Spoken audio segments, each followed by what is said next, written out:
बिस्मिल्लाहिर्रहमानिर्रहीम। तमाम तारीफ़ें उस ज़ात के लिए जो सारे जानों का रब है, परवरदिगार है। जनाब चेयरमैन, सबसे पहले तो मैं वज़ीर आज़म मियाँ शहबाज शरीफ साहब और उनकी पूरी जो मुआशी टीम है, जिसमें सरफ़हरिस्त वज़ीर ख़ज़ाना साहब, सेक्रेटरी ख़ज़ाना और प्लानिंग एंड डेवलपमेंट की पूरी टीम को दिल की अथाह गहराइयों से मुबारकबाद पेश करता हूँ कि इतने नामसाद हालात में, इतने मुश्किल हालात में जिस तरीके से वज़ीर आज़म साहब और उनकी एक काबीना ने और उनकी टीम ने बमा मखलूत जो हमारी पार्टीज़ हैं, क्योंकि ये हुकूमत मखलूत हुकूमत है, उन तमाम पार्टीज़ को भी मुबारकबाद पेश करता हूँ कि उन्होंने जिस तरीके से ये बजट पेश किया और जिस तरह मुआशी तरक्की की, इक़्तिसादी तरक्की की शरह जो है वो 2.4% रही, जिस तरीके से रुपए की जो है वो कदर मुस्तहकम रही, जिस तरह हमारा ट्रेड डेफिसिट जो है, करंट अकाउंट खसारा जिसे हम कहते हैं, वो 1.7 बिलियन डॉलर था जो अब सरप्लस में चला गया, और जो मैं पिछले साल की बात कर रहा हूँ 1.5 बिलियन डॉलर वो सरप्लस चला गया। जो हमारी महंगाई की शरह थी वो 29% थी जनाब चेयरमैन, और वो आके 4.7% पे खड़ी हो गई। तो जनाब चेयरमैन, ये कोई ऐसे हवा में नहीं हो गया। ये जो मखलूत हुकूमत की पार्टीज़ हैं, बशमूल हमारी पार्टी IPP, बशमूल पाकिस्तान पीपल्स पार्टी, बशमूल सारी पार्टीज़, इन्होंने कुर्बानी दी, इन्होंने रियासत को बचाने के लिए अपनी सियासत की कुर्बानी दी और वो मुश्किल फ़ैसले किए, जिस फैसलों से आज इंटरनेशनल एजेंसीज कह रही हैं कि पाकिस्तान तरक्की कर रहा है। ये मैं नहीं कह रहा, ये इंटरनेशनल एजेंसी PwC की आप रिपोर्ट देखें, आप फिच की रिपोर्ट देखें, आप वर्ल्ड बैंक और IFC की रिपोर्ट देखें, जिस तरह हमारा लैंडिंग का ट्रस्ट बढ़ा है, ये साबित करता है कि जो फैसले, जो मुश्किल फ़ैसले थे वो किए गए। और आज अल्हम्दुलिल्लाह जिस तरीके से हमारी ये पूरी दुनिया में जो इस टाइम जो हमारी क्रेडिट जो रैंकिंग थी वो इम्प्रूव हुई, तो वो ये मुश्किल फ़ैसलों से हुई। जनाब स्पीकर, जो इस साल का हमारा टारगेट है, और ये फिर एक दफ़ा इंशाल्लाह ताला हमने 4.7% अपना इक़्तिसादी तरक्की का जनाब चेयरमैन टारगेट रखा हुआ है। वही हमारा टारगेट है कि हमारी स्टेबिलिटी जो है वो रुपीज़ की जो स्टेबिलिटी है वो इंशाल्लाह ताला रहेगी, और जो हमारी महंगाई की शरह है वो मैक्सिमम 7.6% तक जाएगी, जो एवरेज है। तो ये साबित करता है, क्योंकि हमारे पास जनाब चेयरमैन वो वसाइल नहीं हैं, मसाइल बहुत ज़्यादा हैं, वसाइल नहीं हैं, उनमें रह के ही हमने जो है वो चीज़ें करनी थी। तो ये हुआ कैसे? हुआ ये कि हमने 8-10 चीज़ें जो हैं हमारी हुकूमत ने उसके ऊपर बड़ा, जिसे कहते हैं, ब्रेवली फ़ैसले किए। मिसाल के तौर पे SIFC जो ब्रेन चाइल्ड था वज़ीर आज़म शहबाज शरीफ साहब का और जनाब हमारे फील्ड मार्शल सईद आसिम मुनीर साहब का, SIFC में हमने 5 सेक्टर्स के ऊपर टारगेट किया, जिसमें IT था, जिसमें एग्रीकल्चर थी, जिसमें एनर्जी था। तो ये वो सेक्टर्स थे, माइनिंग था, जिसमें हमने पूरा फोकस किया। अब सिर्फ मिसाल ले लें IT की, IT में जनाब चेयरमैन अल्हम्दुलिल्लाह 3.1 बिलियन तक जो है हमने IT की एक्सपोर्ट बढ़ाई, जो 21% रेज है, और अगले 5 साल में जो हमारा टारगेट है वो इंशाल्लाह ताला हम 25 बिलियन US डॉलर तक लेके जाएंगे। माइनिंग में अगर देखें तो माइनिंग में जो रिफॉर्म्स किए, आप रेकॉर्ड के खाली एक प्रोजेक्ट उठा लें, वो जो अभी हमने 2025 में फिजिबिलिटी कराई, वो 75 बिलियन US डॉलर जो है वो हमें अगले 34 सालों में 75 बिलियन US डॉलर देगा।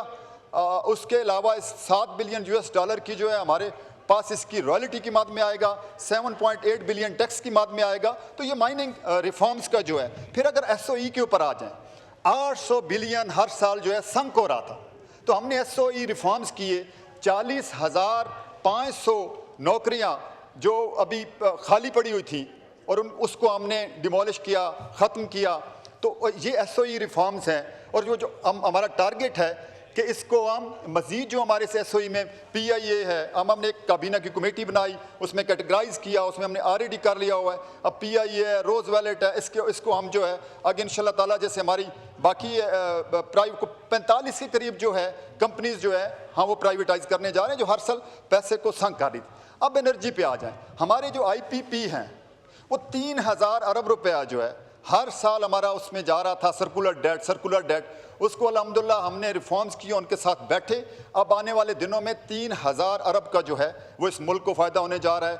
फिर अगर आप देखें तो बिजली के लिए जो हमने किया, हमने 31% जो है बिजली की प्राइसेस कम की और 50% 200 यूनिट तक जो है वो हमने कम की। तो ये रिफॉर्म्स हैं, इस ये सारे सेक्टोरियल रिफॉर्म्स हैं जो हम करते चले गए। जनाब स्पीकर, अगर मैं क्लाइमेट चेंज की बात करूं तो क्लाइमेट चेंज में अल्हम्दुलिल्लाह हमने कोई इस टाइम जो क्लाइमेट चेंज है पाकिस्तान को तो एग्जिस्टेंशियल थ्रेट है, उसके ऊपर अभी आने वाले हमें वर्ल्ड बैंक और IFC मिलके 40 बिलियन US डॉलर ने हमारे साथ कमिट किया है, जो इंशाल्लाह ताला हम इस क्लाइमेट चेंज पे। फिर अगर हम बेनज़ीर इनकम सपोर्ट प्रोग्राम की बात करें तो जब पहला बजट हमने दिया वो 485 बिलियन का हमने दिया।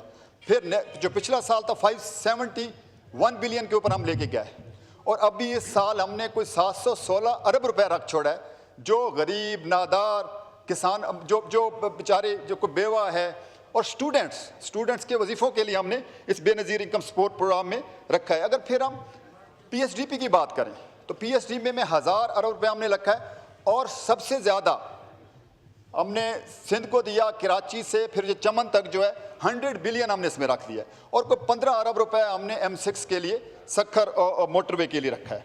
तो ये तो वो रिफॉर्म्स हैं जो हमने की हैं। कुछ तजावीज़ हैं जो मैं ज़रूर अपनी पार्टी की तरफ से, IPP की तरफ से ज़रूर देना चाहूँगा। हमारा जो किसान है वो बेचारा बिल्कुल इस टाइम उसकी हालत कोई नहीं है। 25% जो है वो GDP का हमारी एग्रीकल्चर हिस्सा है उसका, और इतना इंपॉर्टेंट सेक्टर, और उसको हम कुछ भी जो है इस टाइम बिल्कुल हमने इसको किनारे लगा दिया। तो उसके लिए हमें को एक अनाउंस करना पड़ेगा प्रॉपर पैकेज जिसके उसको हम रिलीफ दे सकें। फिर 3 चीज़ें जो हुई हैं, 18% जनाब चेयरमैन जो हमने सोलर के ऊपर टैक्स लगा दिया, वो ज़्यादती है। मैं समझता हूँ मेरी पार्टी की वजह ये दी जा रही है हुकूमत की तरफ से कि हमने इंपोर्ट के ऊपर 18% लगाया, लेकिन जब आप इंपोर्ट पे लगाएंगे, अभी पाकिस्तान में इतना उसका वो नहीं है।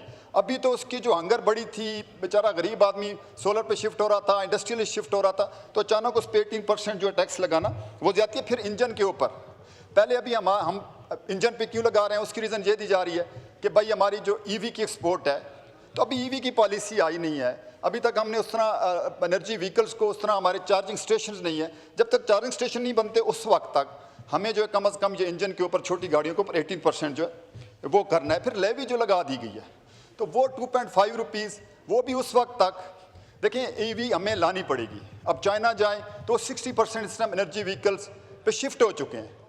हर साल हमारा मिलियन ऑफ व्हीकल्स आती हैं, और उसके ऊपर सिर्फ पेट्रोल जो खा जाते हैं हमारे जो मोटर बाइक्स हैं, 7 बिलियन US डॉलर का ये पेट्रोल खा जाते हैं जनाब चेयरमैन। तो इसके ऊपर भी हमें जो है वो प्रॉपर EV की policy as soon as possible हमें लानी पड़ेगी, ताकि हम अपना ये बिलियन ऑफ US डॉलर का जो इम्पोर्ट बिल है वो कट कर सकें। जनाब स्पीकर, ये तो बजट के ऊपर 4 बातें थी। मैं लाजमी बात करना चाहूँगा, ये बजट आते जाते रहेंगे। इस टाइम जो इसराइल कर रहा है, जंग हमारे जिस कहते हैं धाने तक पहुंच चुकी है। ये कोई ज़्यादा दूर हमसे नहीं है जनाब स्पीकर, ये बिल्कुल सामने नज़र आ रहा है कि उसका जो है टारगेट कौन है, नेतन्याहू की क्या मेंटालिटी, एवरीबॉडी नोज। तो वो इल्लामा इकबाल ने कहा था ना कि अखुवत इसको कहते हैं चुभे कांटा जो काबुल में, तो हिंदुस्तान का हर पीरो जवां बेताब हो जाए। तो वो तो अभी तक OIC की, जहाँ तक हमारी असेंबली की बात है, हमने तो रेजोल्यूशन पास कर दिया। इससे बड़ी रिस्पॉन्सिबिलिटी हम क्या निभाते हैं? हमारे जनाब चेयरमैन सेनेट ने रेजोल्यूशन पास कर दिया, लेकिन OIC क्या कर रही है?